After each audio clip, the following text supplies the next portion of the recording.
And one other image or one other project I would like to just touch upon was Costa Rica.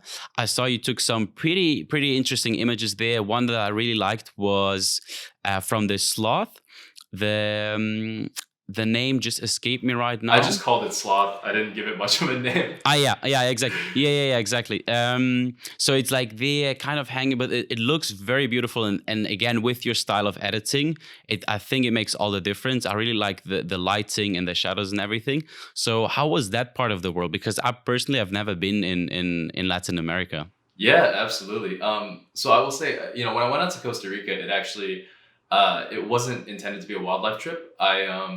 I met this girl who I'm currently dating and in love with, and on our second date, I was like, let's run off to Costa Rica, and she was like, yeah, let's do it, and that's immediately when I knew she was the one. And so on our second date, we booked a 3-week trip to Costa Rica and just started doing that, right? And so during this trip, I took some wildlife outings. And I will say, you're asking, what it's like to shoot out in Costa Rica. I mean, it's uncomfortable.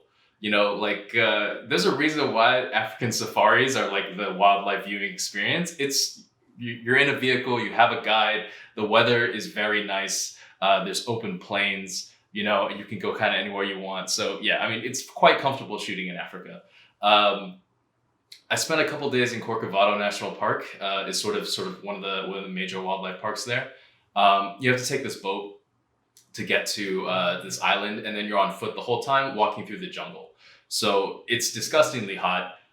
You have to carry all the gear, yourself, right? And there's bugs everywhere. It's humid, and the animals are hiding behind bushes. Behind your line of sight is horribly limited. And so, the number of usable photos you get at the end of the day is actually quite small.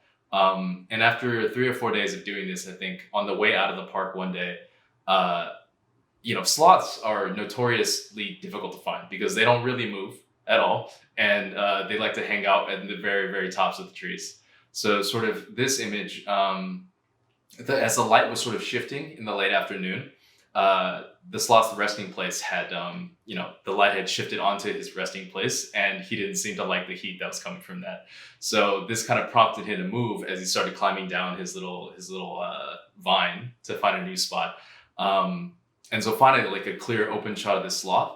And then I think what helped for me was also the vine that he's climbing sort of was, for my image, was going toward the vanishing point of the image. So it created this sort of three-dimensionality as the sloth was climbing on this path toward me. And so with that, I just threw in some dramatic lighting coming from the vanishing point, and voila, my one and only sloth pick. That's pretty wild, man. That's pretty wild. I don't know. I understand where you're coming from, that it's difficult and everything because it's not as comfortable and you're in the jungle and everything. But like a part of me really craves that kind of experience too, where then if you pull off a shot, there's also a story attached to it. So, but no, seriously, well done on that one. I really enjoy that image, and good to hear your feedback for Costa Rica. But that's definitely a part of the world that at some point in my career I'll have to go and check out. It's beautiful. There's so many different climates there. It's a wonderful place to go vacation. It's just be prepared. You'll get maybe 10% as many shots as you do in Africa per day that you spend out shooting.